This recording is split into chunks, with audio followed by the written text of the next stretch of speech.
We are back, everybody. Episode 45 of the Jader and Kyle Show is here. It's been a long time coming. Couple weeks off, but we are back, ladies and gentlemen. As always, I am joined by my esteemed co-host, Mr. Jader Paramo. Welcome, sir. What up, man? What up? How's it going? I just learned that you have an alter ego. which will remain silent, sir. Okay, that's why I set it up like that. Yeah.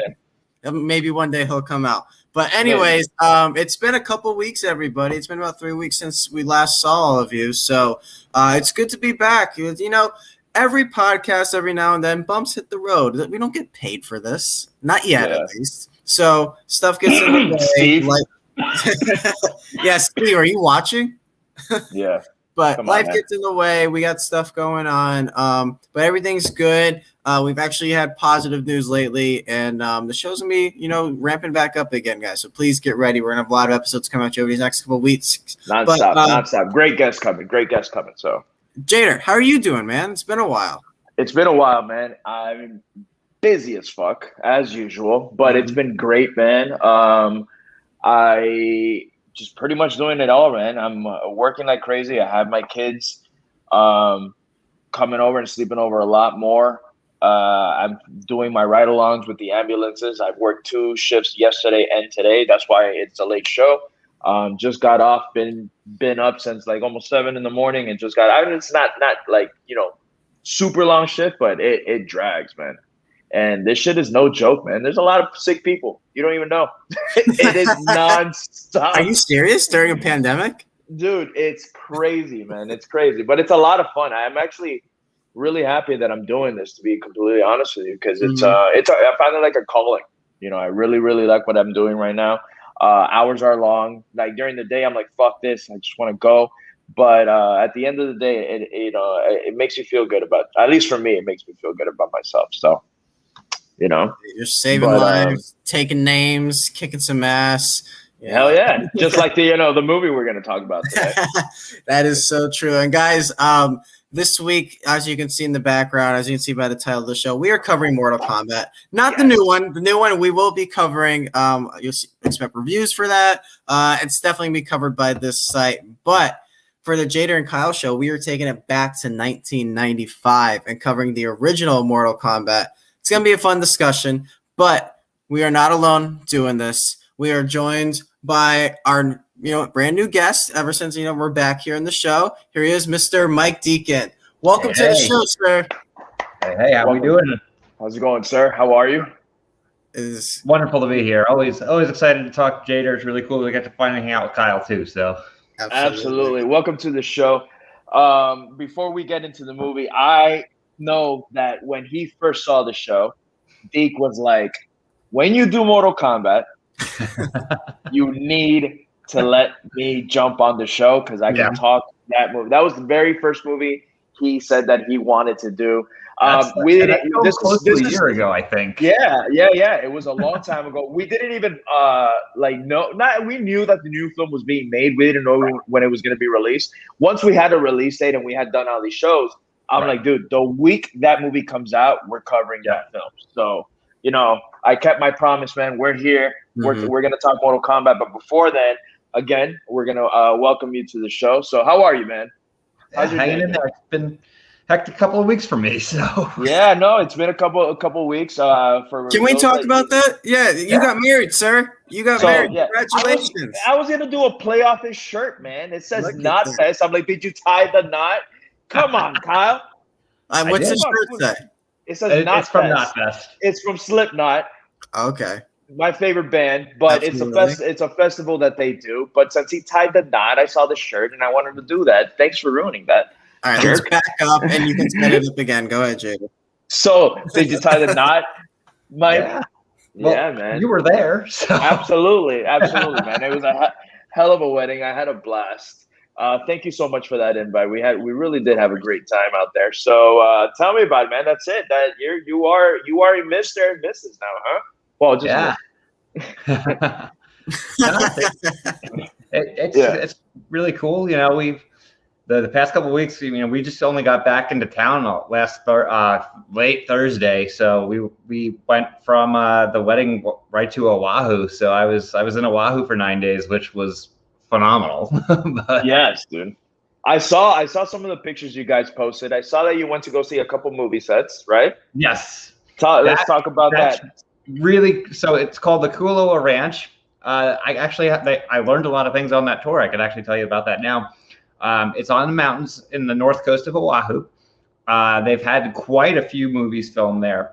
What's real interesting about it is they really don't charge that much to have the films be made there. Like, it's something I remember. I think the number was $2,000 a day, which is nothing for a set like that. Yeah. Quite a few big movies were filmed there. Jurassic Park, Jurassic World, obviously. Wind Talkers was filmed there. A lot of Lost, the TV show, was filmed there. They did 51st Dates. Mike and Dave Need Wedding Dates. Both Jumanjis were filmed there. It was a good chunk of things that you'd recognize. What was real interesting, we learned they still do the tours that I went on while there's filming going on. Oh, so shit. Like, if you happen to be on the tour that day, like, you might get held up for a few minutes, but then you go right past the like a hot set. The crew and all that. That is amazing. That's awesome, dude. And our tour guide was like kind of going through and saying, like, some of the people who were really cool about like stopping and taking pictures. Like she said that Dwayne Johnson is the absolute best when it comes to that. And we're not surprised on this show to hear that. Yeah, absolutely. Yeah. And the real interesting thing is that in order for a movie to film there to outright have no tours, they have to basically buy out all of the tours for the day. And they said it happened once, and that was for Wind Talkers, because they had all their explosions and their pyrotechnics and stuff. And they're like, we don't want to mess around with this. So it's the one and only time that a movie actually outright bought out the ranch. I thought that was a pretty interesting fact. That's insane. That's insane. Really cool. Mike, I got to ask you, man, the married life, does it feel any different? Has anything changed? Like, how are you feeling coming out of that? We lived together we moved in together a little over 2 years ago. So, we've been together for so long that it didn't like, just, it was funny. We got on one of our first flights, and someone asked me a question, and I started to say my fiance instead of saying my wife, because I'm just so used to saying that. But that's awesome. I've finally gotten accustomed to wearing a ring again, so that was weird the first couple of days. Very badass ring, by the way. Yeah, I'll see if I can get cool. it. Yeah. So my ring, if you can see, it's a whiskey barrel, and it has a guitar string inlet on it. So. Oh wow. That's very cool. Yeah. Very cool, dude. Yeah. When he showed it to me in person, I was like, "Damn, this is awesome." Look, I'm gonna jot that one down. Yeah. I'll send you the link. Take notes later. I'm gonna jot that one down. But yeah, dude, it's congrats, man. I can't say that enough. I've said it to you a million times already, but you guys are just wonderful, wonderful people, man. I'm really glad you guys are just, you're embarking on a brand new journey together. So congrats on that, man. So you guys both were obviously Mike was at the wedding, but Jader, you were at this wedding as well. Is there any fun stories to come out of it? Like, how was it? Where do you begin? Oh man. All I gotta say is the juice. That is it. All right, the juice. So I don't know if you've been keeping up with Schmodown, but Juice is pretty familiar there. He's a guitar player, bro, but he was just, he was the life of the party. I'm not gonna lie to you, man. That kid, as soon as the dancing started, that guy did not miss 8 beats, quite literally. It just danced his ass off. He was the life of the party, making everybody get up and dance, man. Every song that was on, that guy was on the dance floor. It was just so wonderful to meet him as well. He's one of the few that were there that I had never met before. The only one I'd never met, actually. It's oh yeah. For those who don't know, he's my podcast partner, but he lives in Wisconsin and I'm in Orlando. So he actually, at my wedding, 2 days before my wedding was the first time I ever actually met him in person, which is pretty crazy. Yeah, man. That's crazy. How long have you guys been podcasting together? We're going on 7 or 8 months now. Okay. We met, like my whole show started basically because of the pandemic and everything that was going on.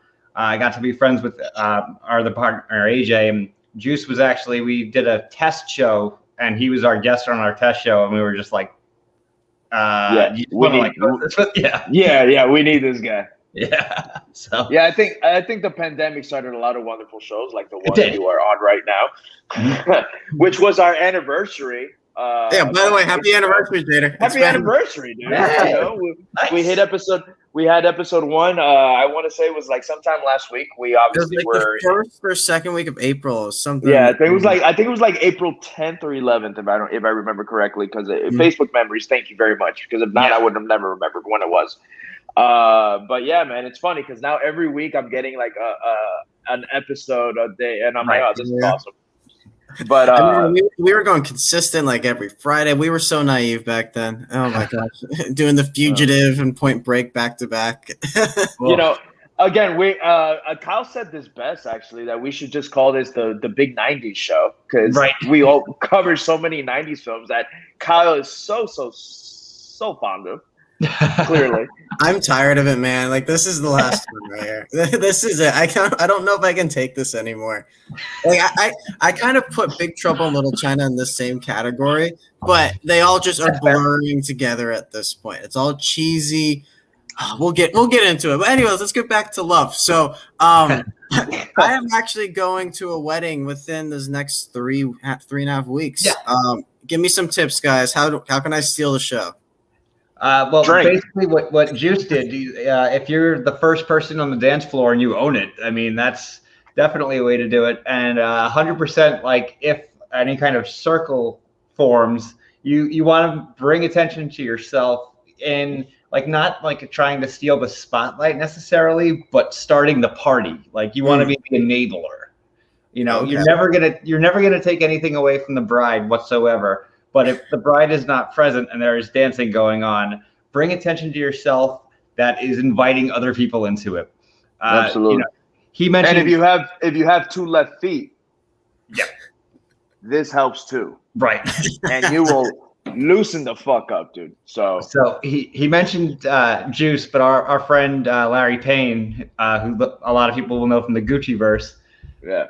We started playing Bad by Michael Jackson, and I never will hear Bad without picturing Larry dancing to Bad ever again. Speaking of which, this the bottle I have tonight was courtesy of Mr. Larry Payne. Thank you very much. Mr. Payne.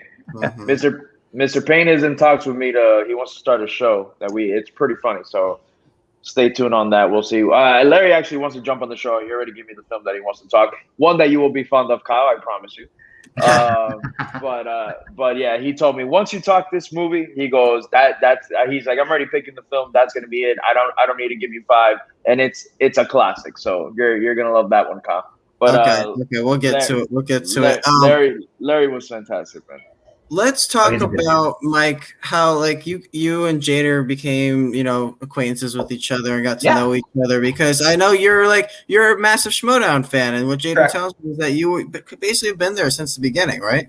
Well, I'm not like the very beginning. My wife actually introduced Schmodown to me right around Star Wars Celebration 2017. The first match I ever saw was the Star Wars match. I was there. And yeah, so I saw your pictures from your memories actually that you posted. Yeah. So she showed me that, and she showed me like 2 or 3 other matches that. So I think that was season 4, if I'm not mistaken. I don't remember. I think it was season 4. Yeah. It is season 4. And I watched the first couple, and I was like, okay, this is neat, but it didn't really click with me. And then I saw my first team action match, and it was the one where they played Deep Cuts. And actually, at our wedding, we did a tribute to them as our entrance. That's the match. Your entrance. Yeah. Yo, went nuts. Everybody went nuts, man. So if they played still Dre. Oh, I mean, go ahead. Yeah. Go ahead. Well, so yes, it was still Dre playing. But if you've seen that match, it's the infamous Fuddruckers and 7-Eleven champagne match. So that they did for their entrance. We wanted to go to Fuddruckers, and we just never found the time. And we also didn't know if they would have the video games available, because right now everything like that is kind of like shut down. Yeah. But so we were like, we're just going to go for it. I was very upset though because I went to 7-Eleven right before the wedding and they didn't have Andre, so I had to buy Corbell. So it wasn't 100% accurate, but we came out to the instrumental version of Still Dre, and one of my favorite moments of that night was Bethany and I were behind closed doors. They shut the doors off after the bridal party entered, and we could hear everybody from the Schmodown tables erupt, like went nuts. We heard you from the next room over, which was really fun. Went nuts, dude. There's a Schmodown table there. Oh my! I got to hear about this. There was two of them. There was two of them. Jader, you're at one of them, right? Yeah. So me and Chan sat together. Then you had the action squad that covers the Schmodown. They were at another table. Yeah. So we. What I was going to get to is Bethany and I, we went to our first Schmodown event we went to was Star Wars Celebration Chicago. Okay. We went both to the event that they filmed at the convention and the live event that was the next night. And we kind of got hooked, and we wound up going to Manhattan, and then they came to Orlando, and we've also been to Brooklyn and Atlanta. But the Orlando one obviously is where Jader got picked out of the crowd, and not that long. I believe it was after the first match of the actual show. I ran to the bar and Jader was there, and I'm like, dude, congratulations! Here, I'm buying you a beer. We got each other's information, and because I found out he's a metalhead too, and I'm a huge metalhead, so. It was like an almost instant we've just become best friend moment. Yeah, it was exactly that. You like movie? You like metal? Yes. So yeah, and Jader and I have kept up ever since. He's been in this apartment before with his kids and stuff, and we're both big theme park nerds. So we became fast friends after that event. Absolutely. You metal guys really do find each other, because I've noticed. Metal makes the world go round. I'm not insulting it. You guys, I've seen it happen in person. I remember Kaiser walked by that same night. We were at the bar. Kaiser walked by, saw your shirt, and like instantly, you guys were best friends too. Yep. It was very strange, but like I was. It's a small clique. It's a small. Yeah. It's actually huge, believe it or not. Because when you go to these festivals, it's like an ocean of freaking people. Yep. But like out in the street, you see a metalhead, you see a shirt that you like, and you're like, hey, me too. You just give them the quick little horn, and then you get that nod of approval, like, yeah, dude. And it's exactly it. And when you find something, it's crazy because I have a bunch of friends, and it's very, very little of them that can sit down and actually like listen to this shit. They're like, dude, I have a bunch of my friends, I have coworkers and all, that they're like, I have one coworker that is a complete metalhead, and then everyone else is like, how do you guys listen to this shit? Like, what is the appeal? I'm like, dude, that's music to me, And don't get me wrong, I love every type of music. Like, I really do appreciate everything, but it's just metal. It's just it's the weight of my heart, man. Like, there's nothing. It's crazy. Because I love my music angry, right? I love it angry, and I'm like the most I feel like I'm a very chill person, very laid back, and it's how I am. But I just like my music angry. So that was beautiful. That was beautiful right there. What music is to me, like I feel like we just connected on a deep level right there, Jader. So yeah, dude. You bring that down. Mike, let's talk about some movies here, man. I see you got Star Wars stuff in your background right now. Baby Yodas and Porgs all over the place. What are some of your favorite films besides the one we're talking about today? What do you like to talk about? Yeah, well, I'm a diehard Kevin Smith fan, which, it's almost become like a meme about me and my love of Mortal Kombat. And I'm just kind of like steered into the skid with it. I'm like, okay, I'll embrace this. But when push comes to shove, Kevin Smith is like that's my number one. Pretty much all of the View Universe movies in particular. Maybe not like Tuscan stuff so much, but his Clerks, Mallrats. The other Clerks 2 and before probably, right? Yeah, basically. Yeah.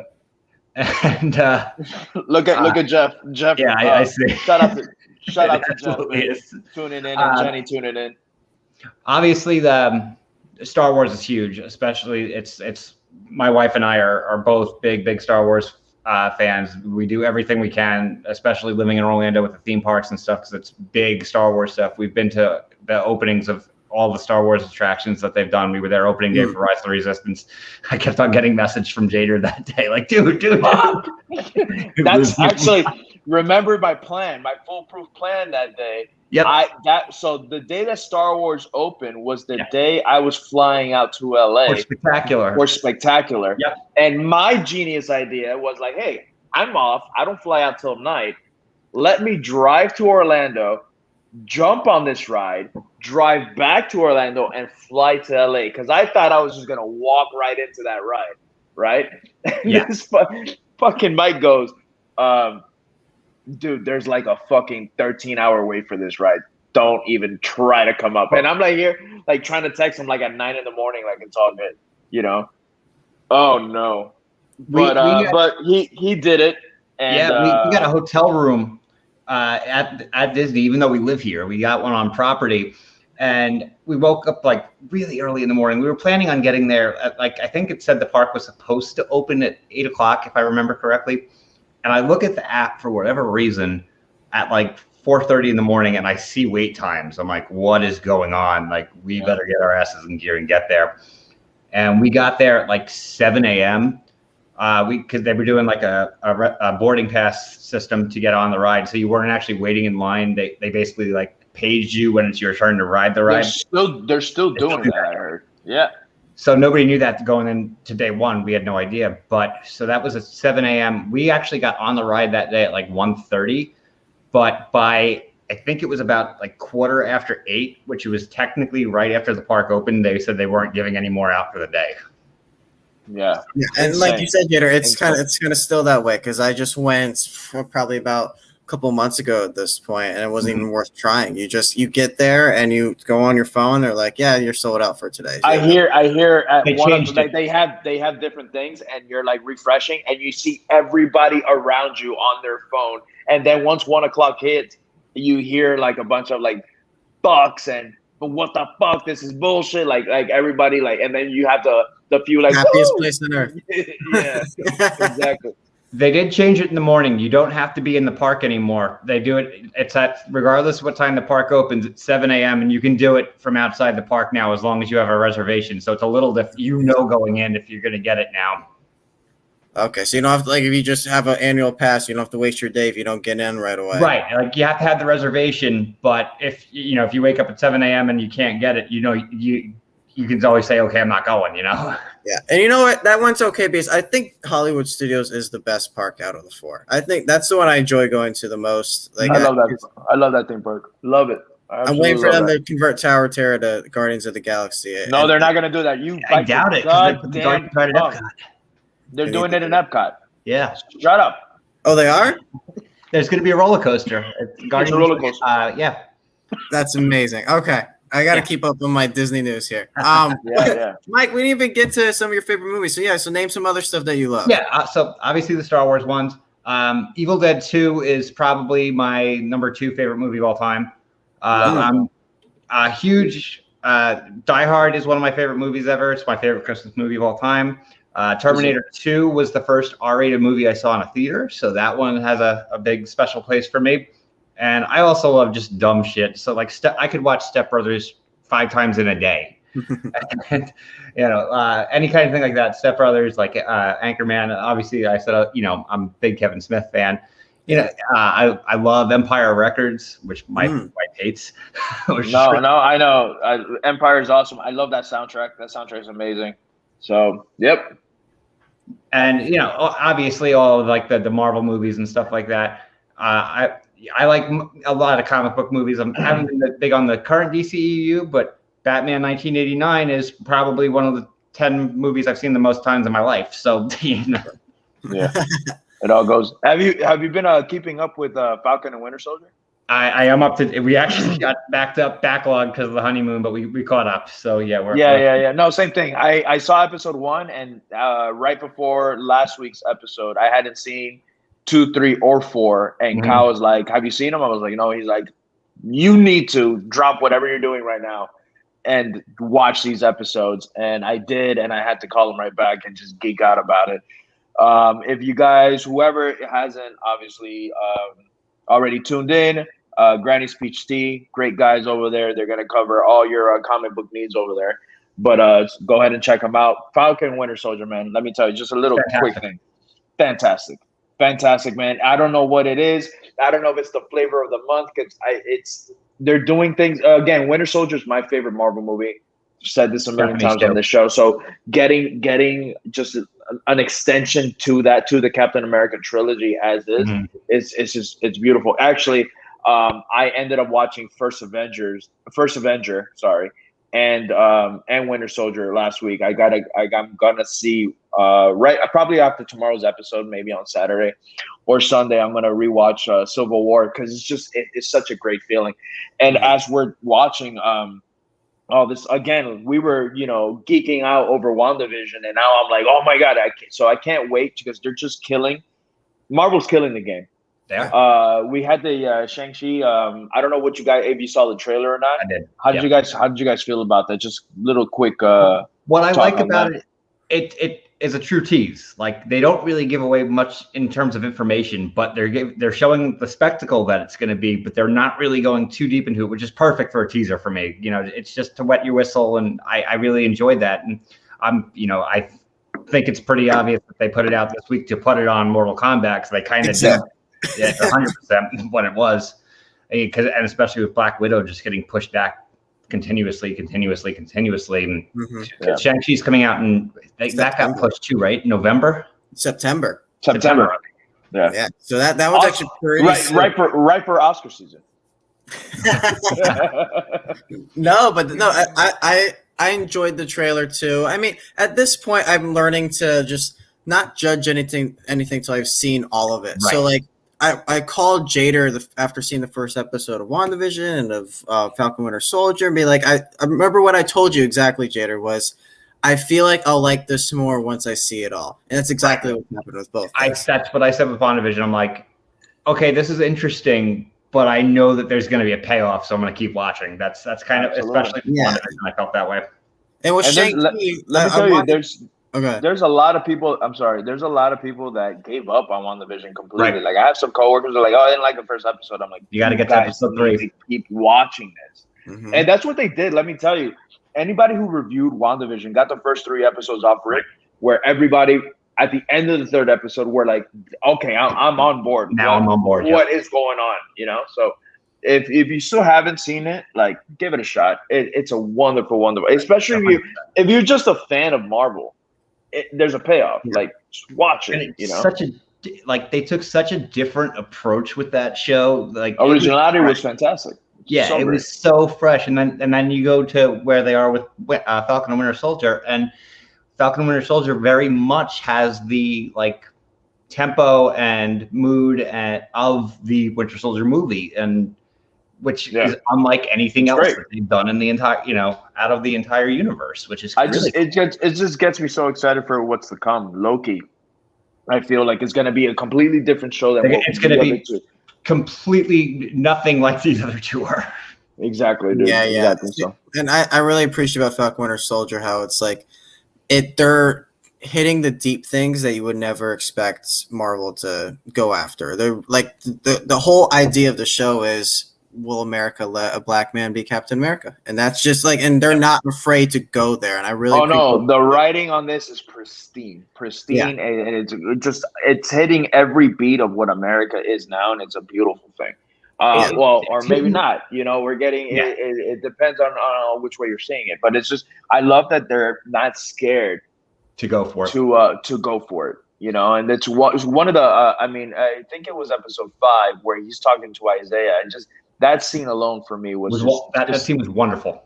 It's so good, man. And then again, the acting chops that Mackey's been giving us his best performances as of yet, man. So it just gets me only get better, I think, too.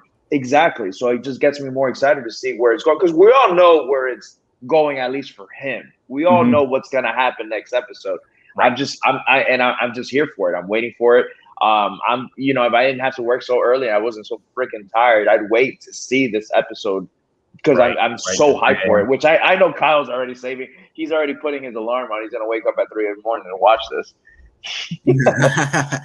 No, last time, man, I stayed off social media all day until I got home and was able to watch it at night. There's something about prime time that just feels different than watching it right away in the morning or like right before you're about to go to bed. No, but it just sucks, guys. Social media, like you have these websites that just like to spoil shit right away. It got spoiled for me that the I don't even want to say it, but the I'll just say Dora Milaje because if you know, you know. I had no idea, and it was like the what went down between them and Captain America. Right. Like I had no idea, and it was ruined for me Friday, and I'm telling you, it was episode 4, and it was ruined for me on Friday. I want to say like 11 a.m. I was at work and I was just scrolling through Facebook, and I'm like, Jesus, man, like what the hell's going on? I don't know what went down, but I know they were in it. That would have been a crazy surprise for me, So yeah, I told Jader this earlier today, actually, because the new Mortal Kombat's been out overseas. I had a recommended video that in the title spoiled something that happens in the movie. I'm like, I didn't even click on the video. It's in the title of it. Why did this come up in my recommendations? Damn it.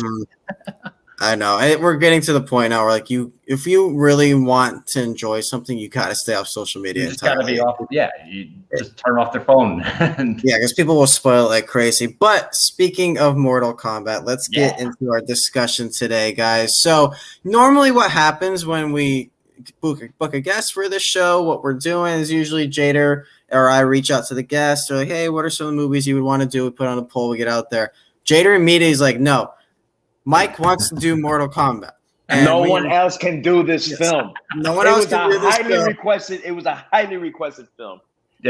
Yeah. He's like, no. He wants it. This was like a month and a half, 2 months ago at this point. It's like, no, the week of Mortal Kombat, we are doing that. I'm like, okay, sounds great. And here we are. We're at the week of Mortal Kombat, and we are covering 1995's Mortal Kombat. So, Mike, why is this a film that you so desperately wanted to cover on this show?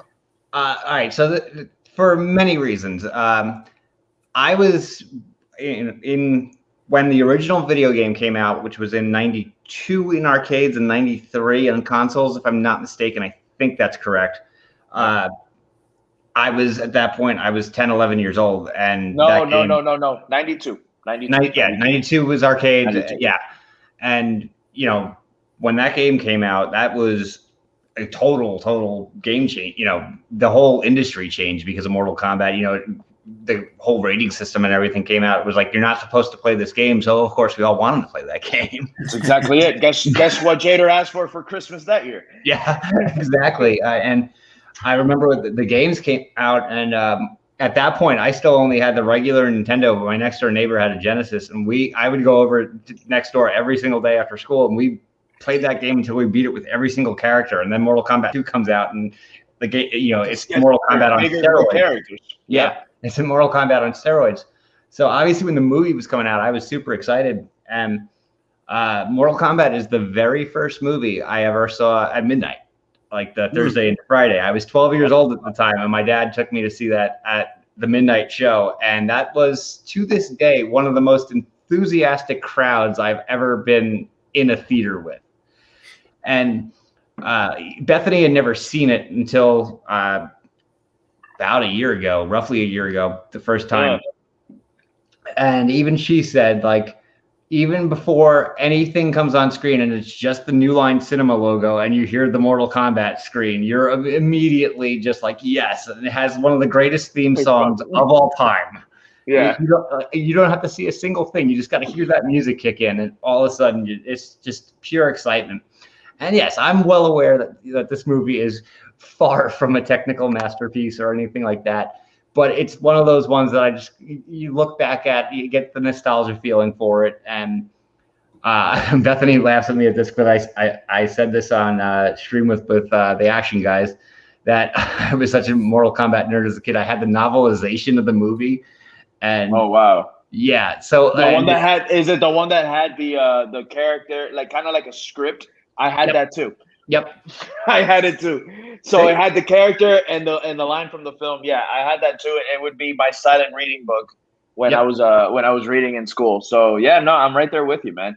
And she made so much fun of me that I knew more about Art Lean than anybody says in the movie, because he's in the movie and they say his name in the movie, but like they don't really go into his backstory. But if you read the book, you know who he is and stuff like that. Dude. Bethany has given me so much shit over that. I actually have his name written down, man. So we'll talk about Arlene a little bit later. Yeah. But what was I gonna say? Same thing for me. I remember how I found out about Mortal Kombat was TV. The commercial when that game was coming out was so like it's just like when you hear that theme when song running on the streets and stuff. You're running down the street of New York and this guy's screaming, "I'm Mortal Kombat!" And I'm like, what is this, man? Like it was like I was just so pumped. Kyle, you weren't even born. Shut up. So, you know, when all this is going down, right? And I'm like, holy shit, what is this? But then it wasn't that. It's exactly what you said, Mike, when you said tell a kid not to do something, you can't play this game, you're gonna want to play that game. And in the previews, they really don't show how violent the game gets, they just show the martial arts. Right. It wasn't until the game came out that I remember I asked for it. My mom, love her to death, wasn't, she's, she had just come to the States, doesn't really know about, mature rating games or anything like that. So I asked her for the game with the dragon and I tell her it's Kung Fu or whatever. She's like, all right, cool. All of a sudden, you're learning cheat codes on how to rip people's heads off. And I'm like, holy shit. Like, I lost my mind the first time I ever did a fatality. And just, doing the back forward with Raiden and all that stuff. All that was so much fun for me. And I'm like, holy shit. I would tell everyone about this game until word got around, because this game made it. It was very controversial. Huge. So it made it on the news. And my mom asked me, did you get this game? I'm like, yeah, you bought it for me. And she goes, what the hell are you talking about? She got really angry at me that, but she never took it away, because I told her, oh, you can take the blood off if you want to, because back then it was an option. And it became this it's just huge video game. So 2 would come out, 3 would come out, trilogy, 4, Deception, Armageddon, whatever, what have you. I've owned every single one of these video games. Nice. Every single one.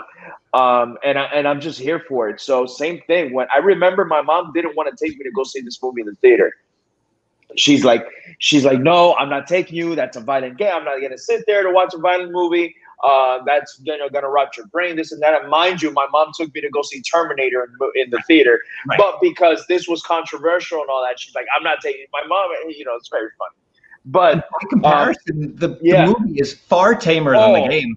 Absolutely, there's nothing to it. And then I remember my uncle, her younger brother. He was into it, and he was like, dude, I'll take you to go see the movie. And I went to go see it again.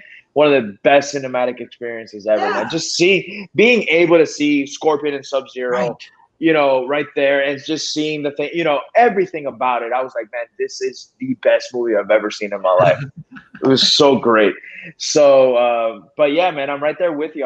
I love this franchise. I love this film. Obviously, I hadn't seen it in years, right? And then I want to say about like 10 years ago, right? 10 years ago, more or less, my little brother starts getting into it. When I forgot, I don't know if it was Mortal Kombat 9 or the one that released for the PS3 that had Freddy Krueger on it and all that. That was I know it was 9. I know it was 9. I just don't know when it released. But when that game released, my little brother didn't really know what Mortal Kombat was. He was a kid.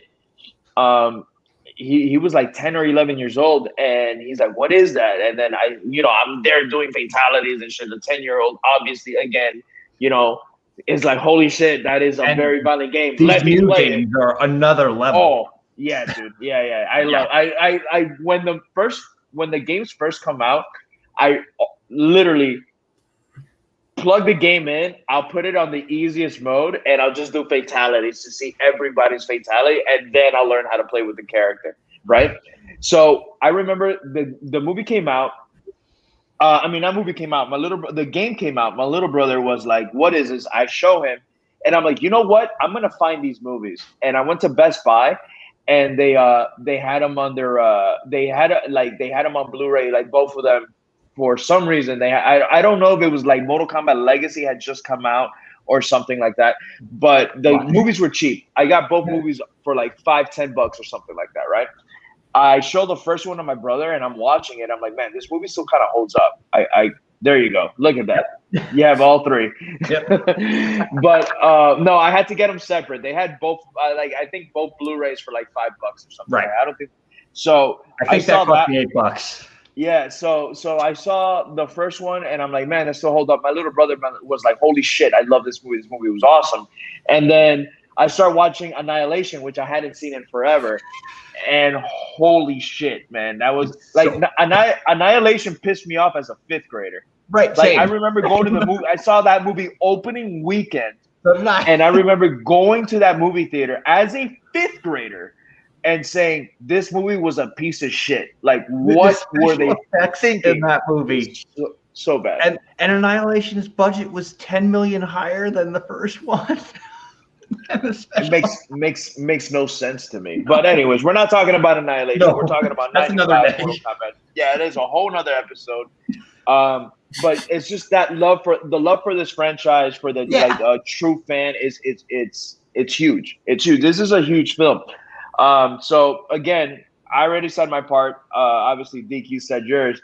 Kyle, you weren't even born when this movie came out, right? No. You saw this movie for the first time this week. Mm-hmm. Walk us through your journey, even though you were warned by yours truly. But well, here's the thing. I'm new to this world, this Mortal Kombat world. I think what I enjoy the most about it so far is the mythology of it. You send a bunch of super-powered ability people to an island and say there's a tournament. I am in. I'm so locked in. Like I don't know if you guys ever watched the animated Teen Titans show, but there's like a couple episodes where like someone just summons all the male heroes to this island and they have to fight to the death and like they steal souls. I think it's stolen from Mortal Kombat also, by the way. Anyways, I love that episode. And I love the idea of like, okay, no, we're just going to bring in a bunch of people and they're going to fight to the death and whoever wins. I'm like, okay, deal. I'm in. So learning about all these different characters, watching the trailer for the new Mortal Kombat coming out, I was locked in. I was ready to get in on this, this mythology. And this movie's like, yeah, that's cool. But like, let's just have fun with it. And apparently you guys are like, yeah, we're in. To me, I was so blown away by how little of a shit they gave about just basic stuff. Like, how does a tournament work? There's a moment where the guy with 4 arms is just like demolishing humans one after one after one. I'm like, yeah, like this kid knocked out like 4 in a row. How come he's got so many more fights than Johnny Cage? And by the way, Johnny Cage, he got a tough draw, man. Having to deal with Scorpion and then the 4-arm guy. Goro, Goro, man, you put some respect on Prince Goro's name, man. Whatever. And then there's this, little digital lizard running around for no reason at all. I was like, okay, I was warned this thing was bad, but it's not worse than other movies we've done on this show, but I understand the appeal because you want to see these characters that you love in video games come to life on screen, and you're seeing it here for the first time. I get it. When I saw Pikachu and Detective Pikachu, I was all for it, guys. I was right there with you. Hey. Still remains one of the best. That's probably like the best video game adaptation so far. So I really enjoyed that movie. It's up there. It's up there. Guy. Yeah, it's up there. So no, I go Alicia Vikander's Tomb Raider, and then we can slide Detective Pikachu, Sonic the Hedgehog. Sonic was great too. I was shocked. They're all good movies. Angry Birds too, yeah. Sonic was the last movie I saw in theaters before the pandemic broke out, and Mortal Kombat's going to be the first one I see in theaters after the pandemic. So I'm bookending it with video games. And what were we doing during the pandemic? Playing video games. It all just playing video games. So yeah, no, like I didn't hate this movie about is more just like why did they have this rich mythology, and this is kind of what blows my mind with video game movies is when people try to say that the reason why they don't work is because video games are so long, so it's hard to fit everything in within 2 hours. I mean, think about reading a book. How long does a book usually take someone to read if they just read it straight through? A couple hours, right? So it's like, I don't understand. You have this rich mythology. Why can't they just give it to good screenwriters and have them put it into a film? And let me tell you that the original games weren't like the new games now. Like back then, it was dramatic. You had to read what was going on. You had to win the game with each character to kind of find out. To get a story, you're like, oh, okay, that's what happens with this character. This character ends up dying, and so on and so forth. It wasn't until canon, some weren't. Yeah. Too. So there was, and then you had your secret characters. So if you beat this guy in a certain way, you get Reptile coming out. That's where you get your lizard guy. So I didn't even know there was a guy. Yeah. No. When he turns into the ninja, that's an actual character. Flawless fatality in the pit without using the block button. No block button. Exactly, and by the way, his name is Reptile, and when he dies in this movie, he turns into bugs. I'm no science expert, but bugs aren't reptiles. That's valid, dude. They don't give a fuck. No, they don't. Movie. They don't. They were like, "Hey, you got your favorite character? Never seen them again." Like, that was it. You don't see them again in the movie. Like, they die or they just don't get mentioned again. Again, wasn't it's not. We knew what we were getting, man. You guys were coming off of Super Mario Brothers. You saw that movie, and you're like, "We'll do anything better than that." Saw that shit in theater too. I rented that from Blockbuster, but yes, you were saying with Annihilation. I think Super Mario was one of, if not the very first, it's one of the first movies I saw as a kid that I was like, "This was awful." I loved that Mario movie growing up.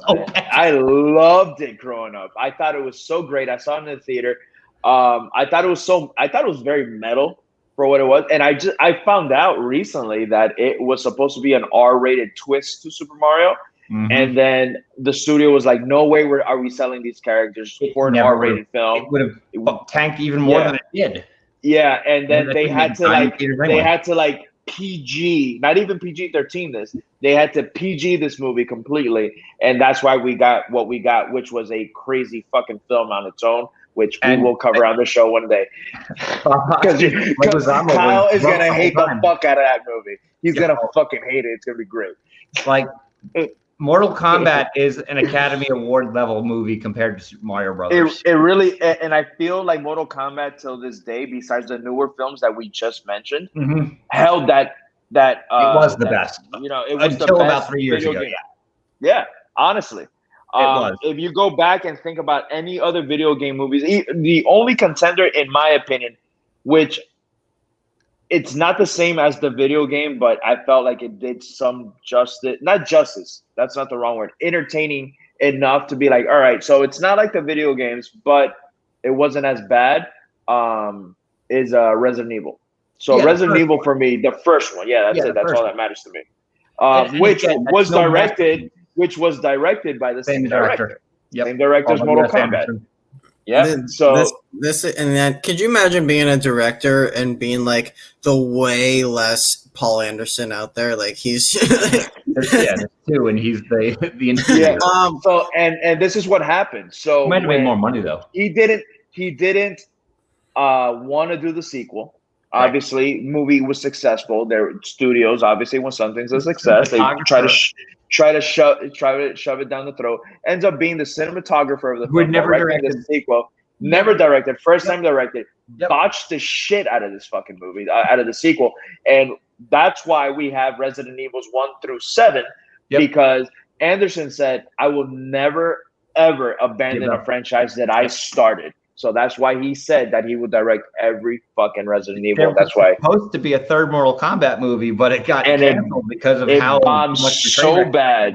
Yeah, it was such a bad reception towards the film that they canceled everything. Until I just want to say, get ready for this new movie because the director of this new movie this is his first film he is ever directing. Like if you go on his IMDb, he has 3 credits. One's a producer credit for Mortal Kombat. The other one looks like a student film he did and Mortal Kombat. So this is where we're at going into this film, guys. But I will say, the trailer for this film, this new film coming out, is better than the movie I just saw in 1995. So that's where we stand. Let's jump into the categories, guys, because we got a lot to cover here. And there's, so let's start with best scene. I gotta hear how this goes. So, Mike, what's the best scene in this film? I'm gonna say the best scene is this Johnny Cage and Scorpion fight for me. That's my pick. That's my pick. It's definitely. Of all of the fights in the movie, if I'm going to nitpick about most of the fights, it's that most of them are very short and didn't have a lot of excitement except for that one. And that one is all energy the entire time. They go to two different arenas, and you get Scorpion saying, "Get over here," which everybody and their brother was waiting for. Lost their minds. That theater erupted when that happened. No, and you see Johnny Cage do a shadow kick, even though it's not necessarily the way it was in the games, but it happened still. And you even saw the first sign of a friendship, which isn't even the first. Yeah, because there was like a fatality friendship thing going on there. It's a little mix of both. It had everything that fans of that first video game, and again, adding a little bit of the second video game because of the friendship, but that was the moment of the movie where it was like, okay, this is what we came for. This is the reason we wanted to see Mortal Kombat, and and it's not even the fight that you really want, because we think the new movie is giving us the fight we want, which is Scorpion and Sub-Zero. I'm pretty damn sure. But that's the fight we really want. But they gave us Johnny Cage and Scorpion, and it stole the movie for me. So I mean, again, we're gonna just jump right into it with Kyle here, but that's my pick as well. One of my complaints as a kid was that, I'm not gonna lie to you, when Shang Tsung had Scorpion and Sub-Zero together, and I was like, that's not right. That's not right. But immediately you see, the thing coming out, and Scorpion, and Sub-Zero grabs the gun and all that. But same thing. That Johnny Cage and Scorpion, I don't know why Johnny Cage was in the woods. I'm not gonna question it. They never explained that at all.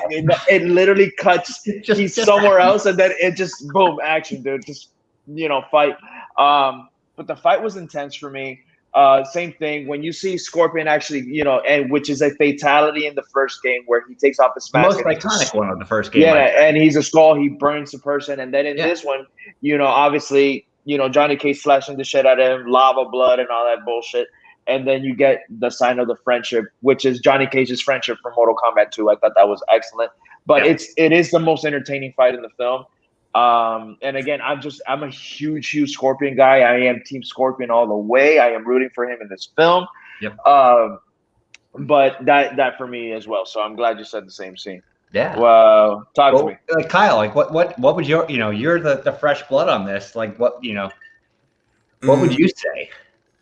I put the Johnny Cage introduction because I thought the movie scene where the four guys are there, it looks like he's about to start this cool action movie, and he takes them all down. He's like, "This is where you fall," or "This is the part where you fall." And and then you find out you're like, okay.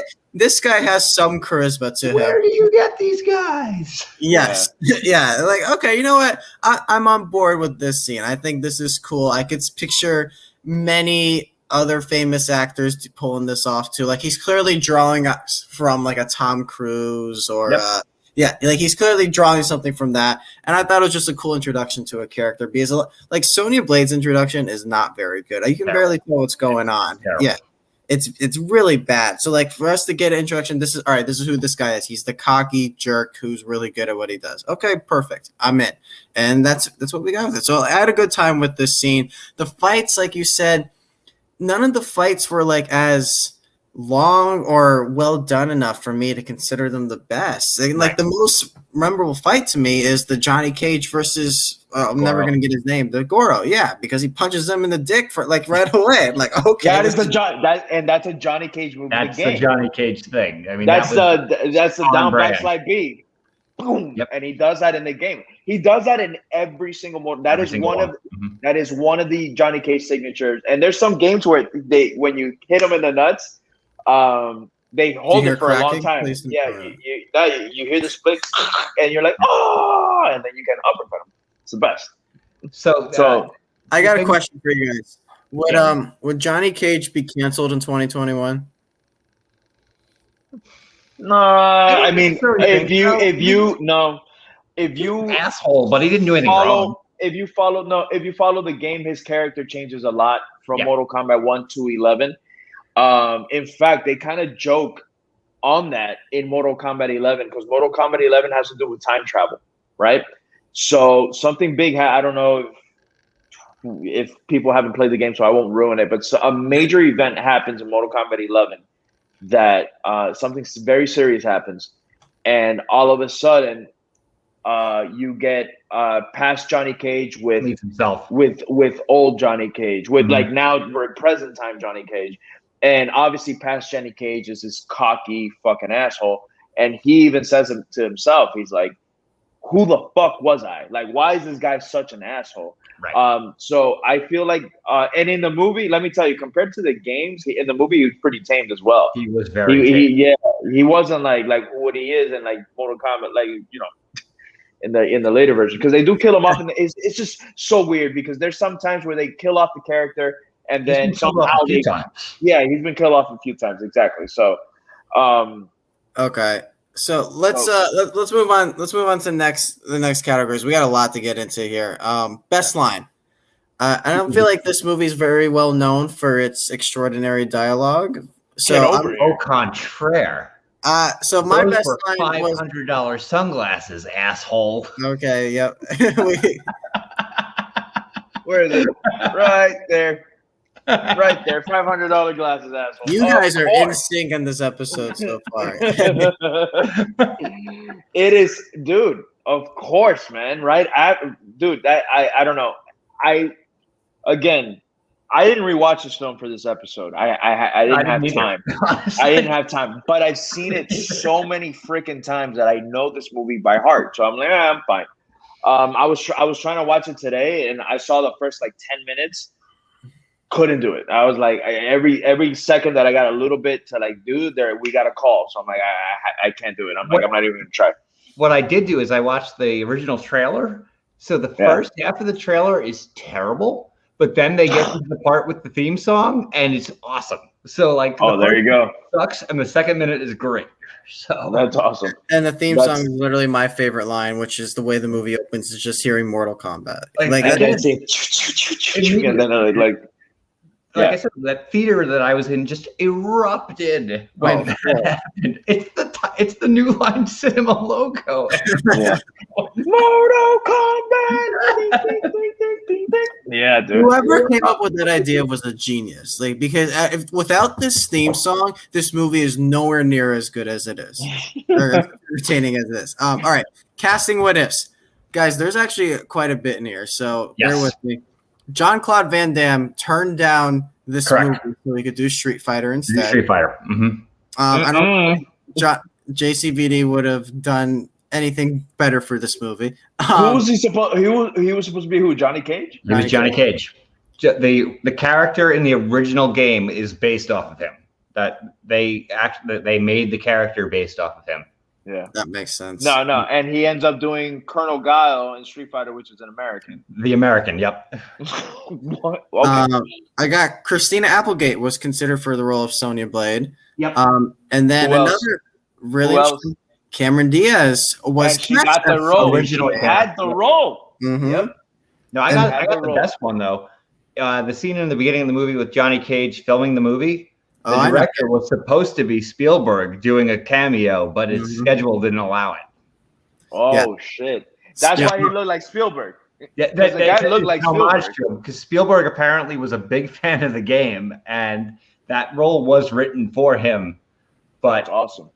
Awesome. So that movie filmed in 94, I'm assuming, or early 95. So Lost World, probably. So I've read that Spielberg wasn't very happy with the line they wrote for him too. So that's part of the reason why he decided not to jump on this movie. Makes sense. But Cameron Diaz, what was the line? I don't remember what the line was. I don't remember.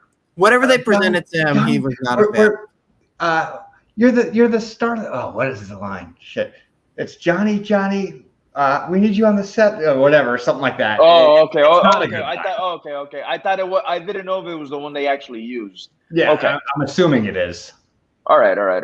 So yeah, Cameron Diaz had the role. Like she was in there, and then she got hurt. Mm-hmm. And then they called Bridget Wilson, and they're like, "Dude, you shoot like now, like go." And let me tell you, she fucking kills it. You asshole! You're such an asshole. Michael Jai White was considered for Jax. I think that would have been cool. He eventually All these played the casting role. would have. Yeah, he eventually plays the role in Legacy. Yep. Here's another big one. This one was funny to me. Sean Connery was the first choice for Raiden, but he didn't want to do a physical role, and he decided he'd rather golf instead. That's literally what it says, is that he wanted to golf instead. So they're like Highlander. Yeah, this guy will do. Let's do it. Yes. And then was chewing scenery like the whole time. He's just like, "Yep, I'm Raiden. Okay, let's do it, bro." Ridiculous. I got two more for Johnny Cage. Johnny Depp was considered for Johnny Cage. Johnny. It works in the 90s.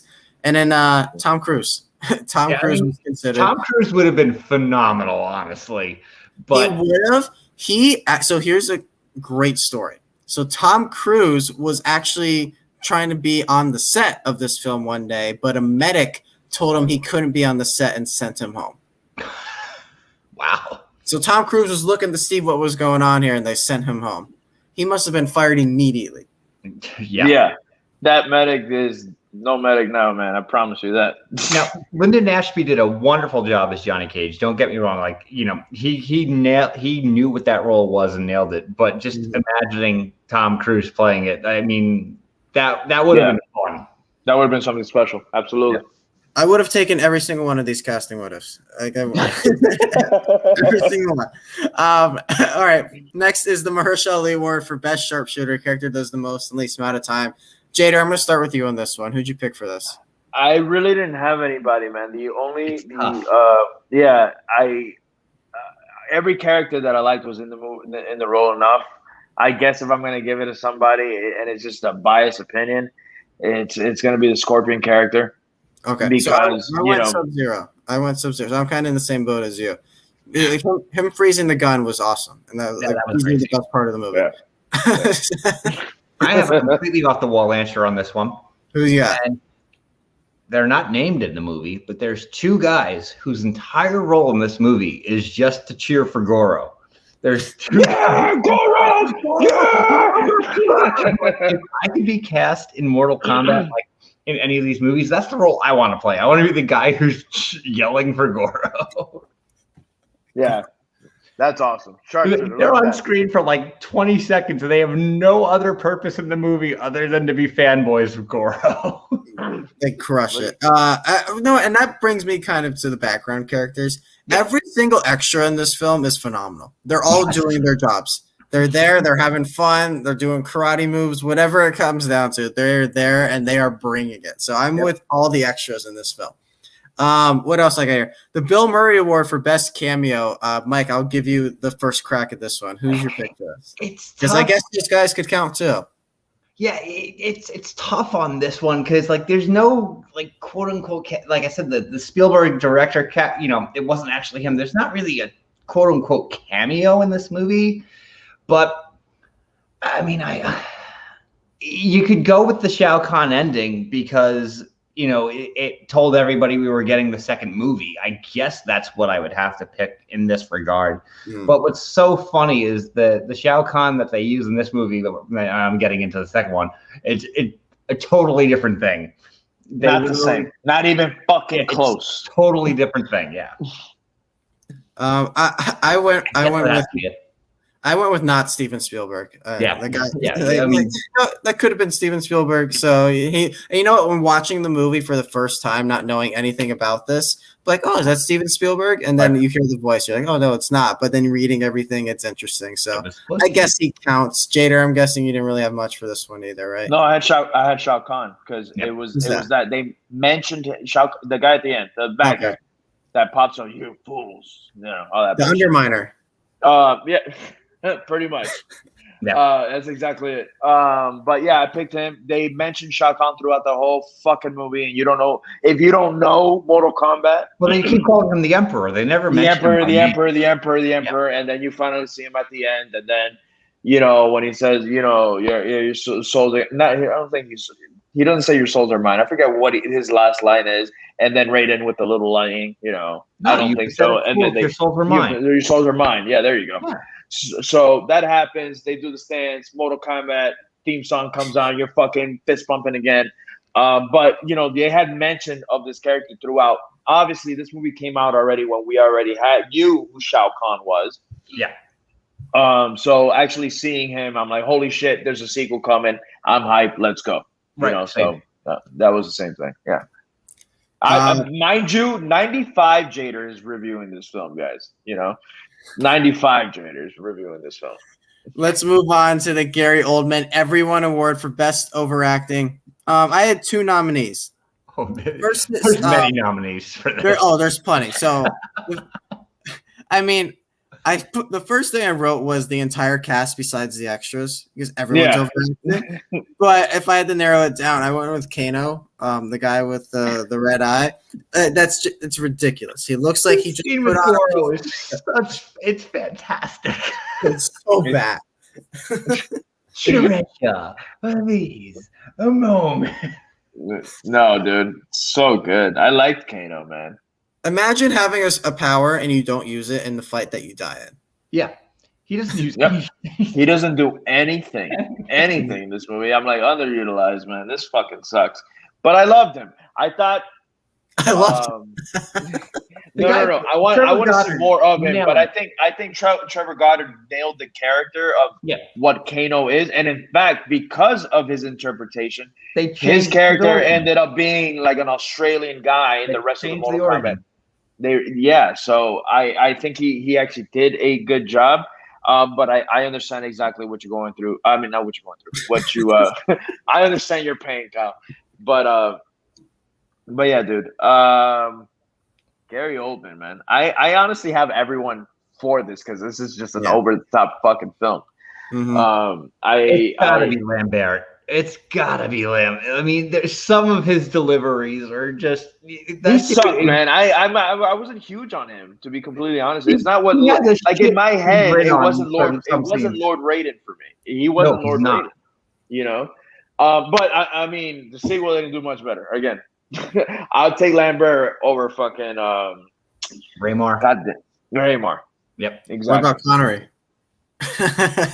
Connery would have chewed this thing up. I want to see this scenario where that happens, honestly. Mike, did you have a pick for this, or are you in the same boat as everybody is? Yeah, I mean, it's pretty much it. But I'm going Lambert 100%. He had so many lines that it's just, I don't think so. Like he's looking at the camera and like winking, but he's all and Christopher Lambert. I'm not trying to disrespect him, but he's cross-eyed, and there are some scenes where they just have like a close-up of his face, and it stays on it for too long, and you see him delivering these lines, and he's cross-eyed, and I'm like, I can't take this seriously. All right, so that brings us to the Steve Carell See You Next Tuesday award. So its character is basically the biggest asshole in this thing. I think we are all consensus on this. It's Shang Tsung, right? Well, Shang Tsung. Johnny Cage is the biggest asshole. That's true too. Yeah, fine, but no, it's definitely Shang Tsung. That for me is. But Johnny Cage is like the asshole you're going for, the lovable asshole.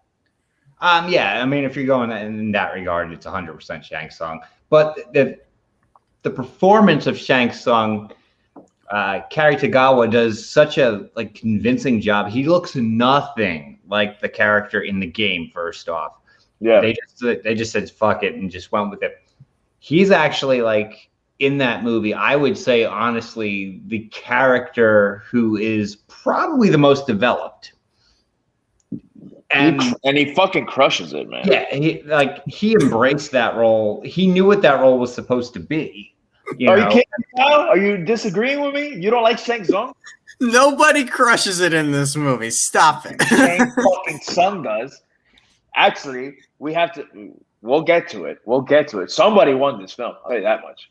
Okay, let's jump into interesting details. We've basically hit most of them. I got a couple more.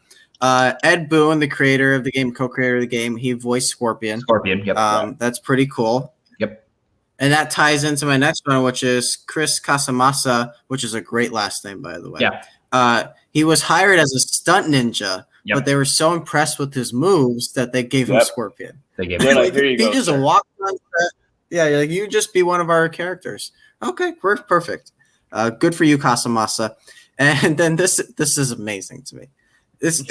Paul W.S. Anderson was so nervous about the reception this film was going to get that he went to Hawaii during the premiere and isolated himself because he didn't want to hear any of the backlash from it. Like, he knew this thing wasn't good, and he went out to the middle of the ocean and said, "I'm not talking to anybody." And it did great, it did great. Exactly. Yes, but he knew what he had.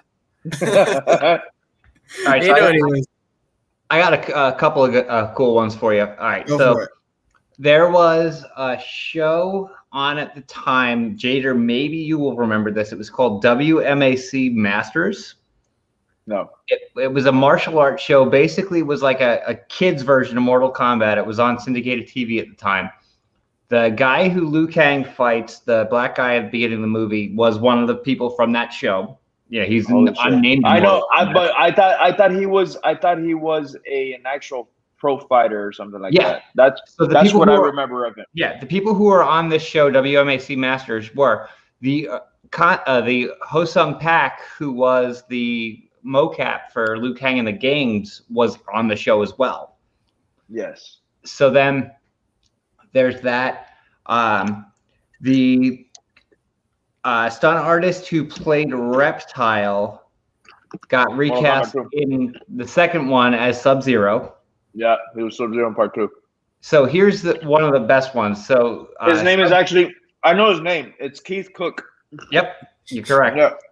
So here's the one that's the most interesting. Is Sub-Zero is played by a French physical therapist who wound up working for WWF. And if you all know the famous Mankind Undertaker match, is the guy who runs out to keep checking on Mankind. He's one of the medics. He's the medic who like every time you see the first person who gets to him, that is Sub-Zero from Mortal Kombat. Francois Petit. Yep, you got it. Which I think kind of brings us to our next category here, which is Apex Mountain. Do we all have the same thing in mind? I mean, it's basically every actor in this film. Everyone's Apex Mountain. Person. The only one that I think was, that had better films or better roles was probably Bridget Wilson, because Veronica Vaughn is hands down her best role in Billy Madison. And obviously Chris Lambert. Obviously, he had Highlander. Robin Shou, I think this is his apex. He did some other video game movies, but he did other stuff, and then he did Beverly Hills Ninja with Chris Farley, and he did I think he was in Death Race, if I'm not mistaken. He was in with DOA too. Was he in DOA? I never saw. He was in DOA, yeah. Holy shit! So I know he was. I know he was in a Street Fighter film. He was in like The Legend of Chun-Li or some shit like that. But I never saw it. I just that's a conversation for another day. Oh no. But I know he's in that. But pretty much everybody. I'm not gonna disagree with you. Bethany got like super excited when we put it, because she hadn't seen it until last year, because Cary Tagawa was Johnny Tsunami on the Disney Channel original series movies, and I actually watched that with her. And I'm like, okay, I actually got a kick out of watching him in that movie. Like, yeah, dude, yeah. He was Johnny. So he was like, the original Johnny Tsunami. Holy shit, dude! Yeah, that is funny. Yeah. So Bethany's like, that's Johnny Tsunami. I'm like, what are you talking about? And then, because it's on Disney Plus, we watched it. I'm like, oh, now I get what you're talking about. What's crazy? Cary Tagawa actually came back to voice Shang Tsung for Mortal Kombat 11. I saw that. So did Lyndon Ashby. Yep. He voices Johnny Cage in the game as well. So I thought that was pretty neat. Is this the apex mountain for theme songs and movies?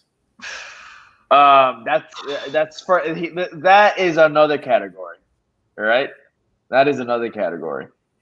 This is like there are very few. You know, you're talking the top of the tops. Obviously, you're not going to touch those, but this is the most appropriate theme song for a movie I can think of. Yeah, it matches the tone pretty well. I mean, it's it's the opposite of OJ. It fit. What a great line. Otherwise, I don't think there's any other Apex Mount. For a while, it was the Apex Mount for video game movies until just recently. So recently, no, it would have been until like about 3 years ago. And now they're trying. They're finally starting to figure out how to do video game movies better, where it's like you need to have the story first. Yes. And I think that's what Sonic and Pikachu. I haven't seen the new Tomb Raider, but Sonic and Pikachu both realized that you needed to A, care about the characters, and B, have like a direction to the story, because that's been the biggest problem with so many video game movies. Is they're like, all right, we've got these characters, and we're basically just throwing them on screen, throwing darts, and they don't work. All right, so we got one final category here, which is who won the movie. Jader, you said you have a person for this? No, not a person. No. I said I saved it for this theme song. Won the goddamn movie. Okay, I thought I was being creative. There's no other answer for this of who won this film but the goddamn theme song. Because holy shit, I am telling you, Kyle, I wish you would have been alive. I wish I have a time machine so I could take you into that movie theater when I saw this movie opening weekend. And as soon as that New Line Cinema thing hits and you're Mortal Kombat, and you see that fucking crowd go wild, I still get pumped. In fact, one of my things about this new film that's coming out this weekend is I want there to be some sort of like at least a tip of the hat to this theme song. Put it somewhere in the film. I know there's one out. I don't like it as much. It's not really the same, but it's not. I mean, they have the homage to it. It is. The first minute is actually pretty good. Yeah. It was. They lost me at the minute and 1 second mark where I was like, I'm over it, and I turned it off. But yeah, I heard it. I know. I'm just still hoping that they're just fucking playing us and they just play the original again. Because if it ain't broke, don't fix it. Yeah. Stick around until the end of the credits. I bet you if you're gonna hear it anywhere, it'll be there. It'll be as their last credits coming up. You'll just hear it, and then. Promise you there will be an after credit scene in this movie. I already know. Spoiler alert, there is. I know there is. Oh, is there? Oh, there is? Okay. So no, there is. I'm aware of that it exists. Okay. So yeah, no, I was like, there's no way that there isn't. I know they're trying to set this up to be at least 2 to 3 films. They're trying to 4. The cast, like the surviving members of the cast, are signed to 4 more movies. So there you go. Yep. So can't wait. Get better than Dune. Watch, it's gonna happen. They're gonna put like $2 million into Dune, and then whatever into Mortal Kombat, and this movie's gonna crush way more. Watch. They're talking about not even putting Dune on HBO Max. This film is going to crush. It is. There's so many people that are so hyped for it, and so many people that are just fans. Like, I don't know if they're new fans, old fans, what have you. But friends that I never even thought that it was even an appeal to them are hyped for this movie, where they're like, man, it just looks so good. That trailer sold me, and I'm like, man, I'm so on board with that. The day that trailer dropped was the friendliest I have ever seen social media. Yeah. Like, everyone just united over Mortal Kombat. That made me so happy. For such a violent fucking violent video game. Everyone put all their problems aside and were like, did you see that trailer? Yes. Did you watch it 10 times like I did? Yeah, no, I remember. Obviously, I know your love for this film as well. So as soon as the trailer dropped, I'm like, dude. And he's like, yes, man, yes. So good. that morning, actually, that it dropped, I woke up and it had dropped in Russian, and I was like, "Fuck it, I'm gonna watch it." Like the Russian trailer had leaked ahead of time, so I saw it the first time I watched the trailer. It was in Russian.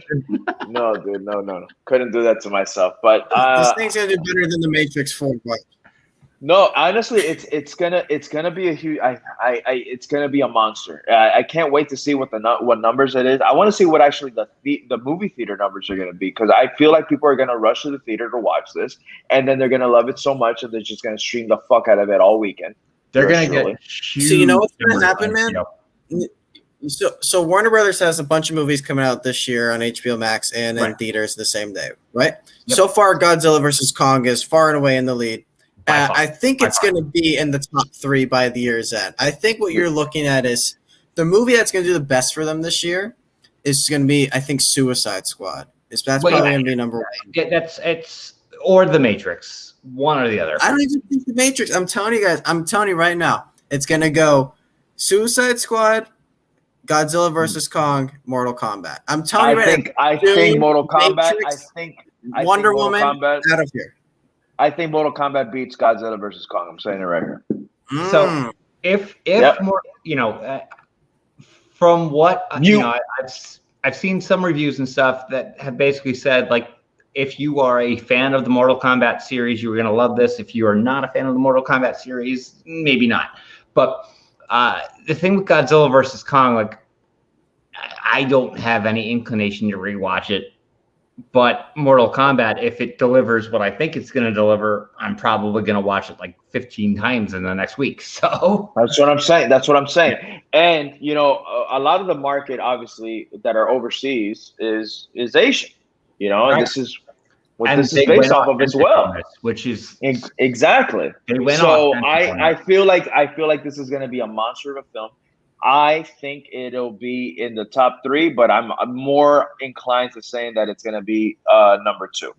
Yeah, I think Suicide Squad has it easily, and I think Suicide Squad is going to grab it. No, but I think this will stay far behind. He's going to nail that one. I think. Oh no, that trailer looks phenomenal. I think he's going to nail this one. Yeah. But they made Dan's dirty work a song that I want to listen to over and over again. Like, that trailer was really cool. I enjoyed the Suicide Squad trailer. I feel like we're forgetting something. Warner Bros. Also, I know they have the Conjuring 3. Dune Conjuring's not going to do. It's Dune Matrix, and I don't know.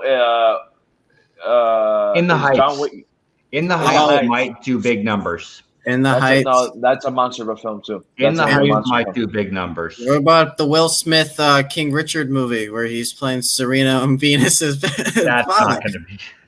It'll be good. I'm telling you right now. I think that's going to be a good movie, but it's not going to do huge numbers. No. Will Smith has an audience. People saw The Little Things with Denzel Washington, and that movie was awful. So, so what do you guys have for the winner? For who won the film? It was the. Is it unanimous? Yeah, absolutely, dude. Yeah, I'll go with the theme song. Absolutely. Yeah. Absolutely. I can't wait. You guys are seeing it tomorrow. Big hype for this movie. I think it's gonna be monstrous. I will fucking kill you. I will do a fatality through the fucking computer if you ruin this shit for me. But did you guys see the first 7 minutes yet? Yes. No, I'm not watching it. I didn't. What did you without any spoilers or anything? Because I saw it too. I couldn't fucking hold myself. I couldn't hold back. So without any like major spoilers at all, the first 7 minutes I think sets the tone of absolutely how insanely more violent this is going to be than the original. Oh yeah, no. It was phenomenal what I got to see. What they showed. Sorry, now. Yeah, but I feel like they're. You obviously know it's the beef between, the Sub-Zero and Scorpion, which I think they're obviously nailing that. I didn't even know they have beef. This movie didn't tell me that at all. Yeah. Well, we told you on the show.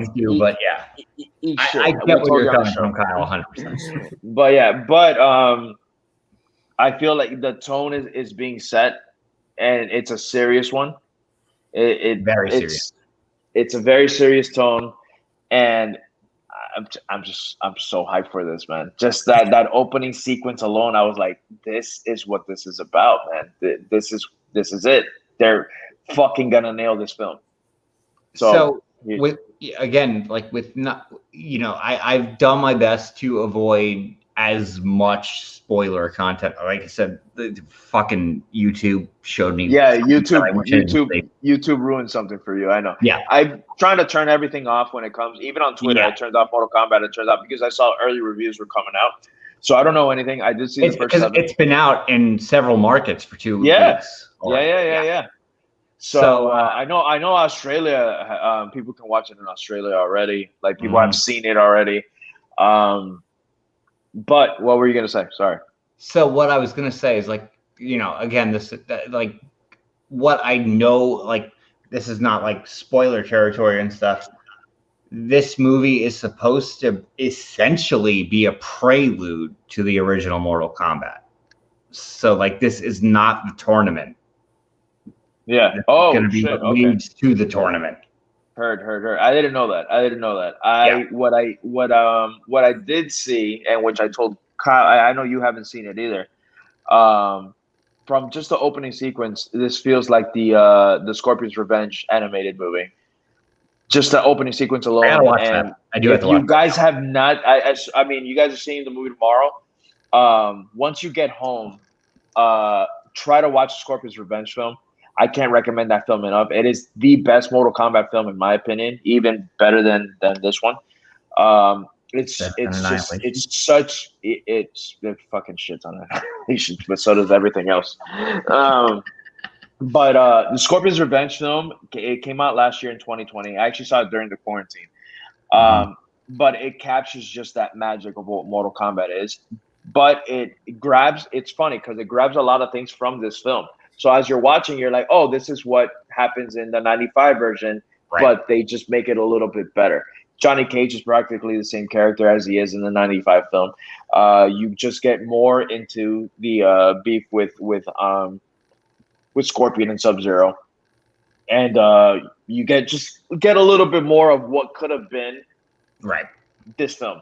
So tomorrow, if you guys have a chance, after the film comes out, watch Scorpion's Revenge, and you guys are going to be like, fuck yeah. Like, it's a short film. It's an hour and 15 minutes, I think, but it's just so well done. It's so well done.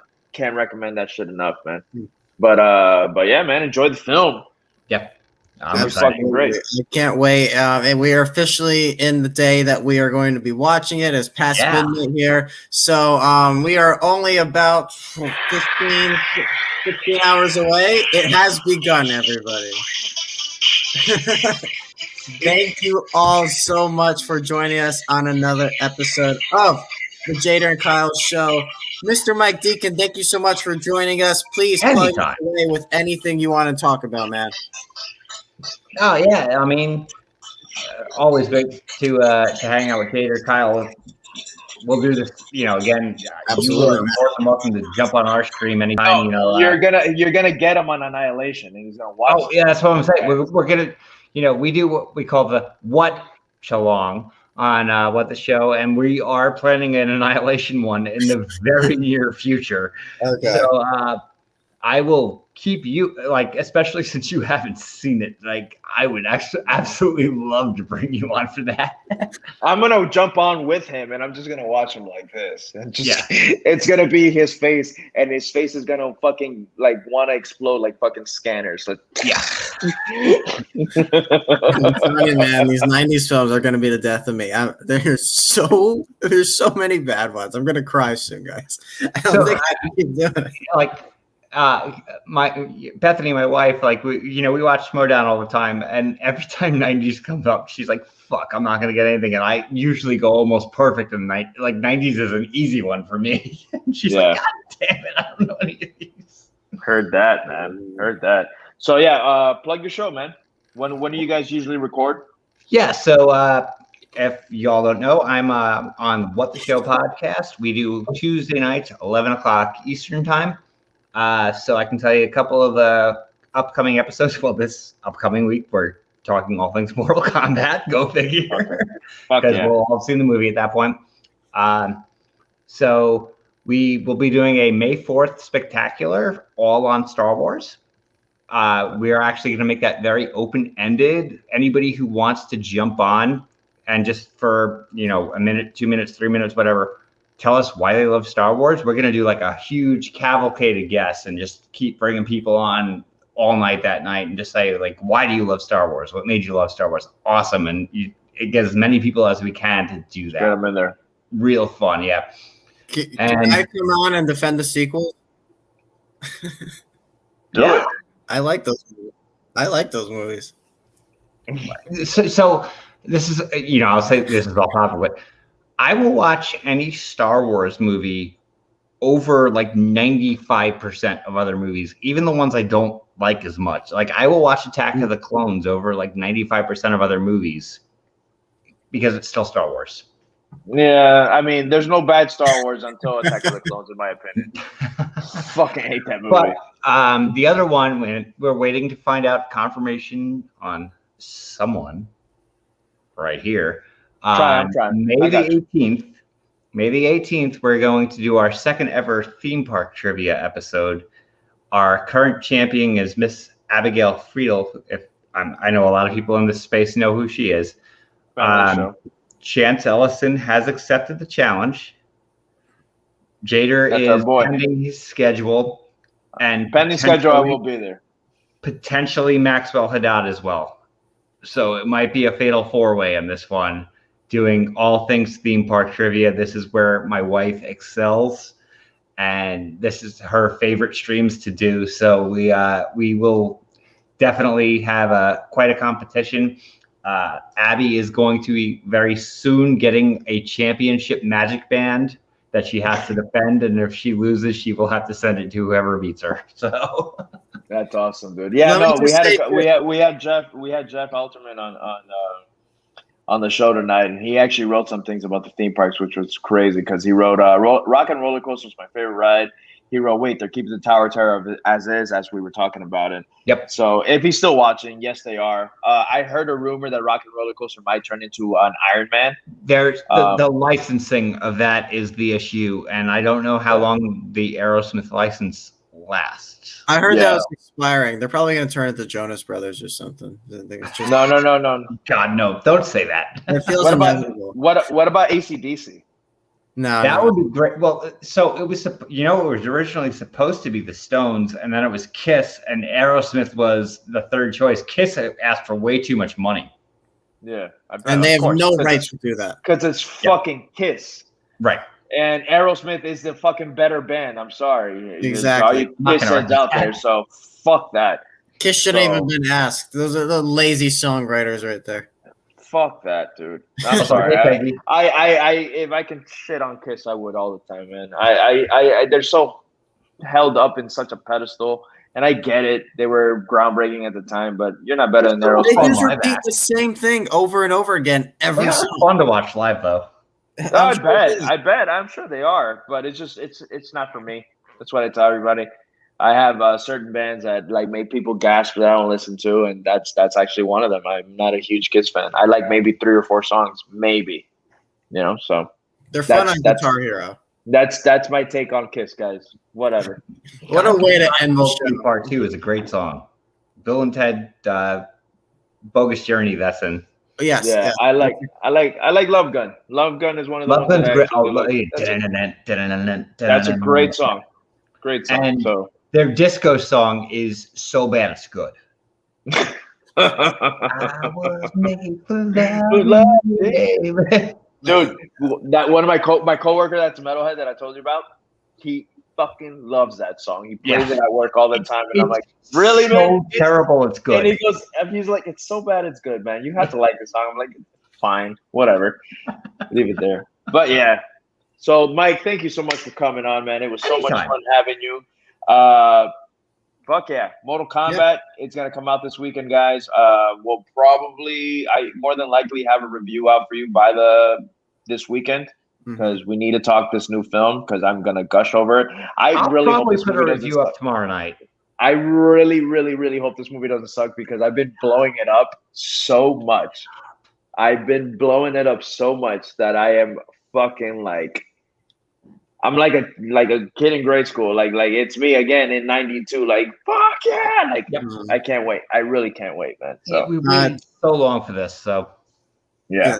Tune in to this weekend, guys. We're going to be covering it all over. So I hope you guys all enjoy, and hope you guys all enjoyed this episode of the Jader and Kyle Show. So we will see you next time on a brand new episode of the Jader and Kyle Show.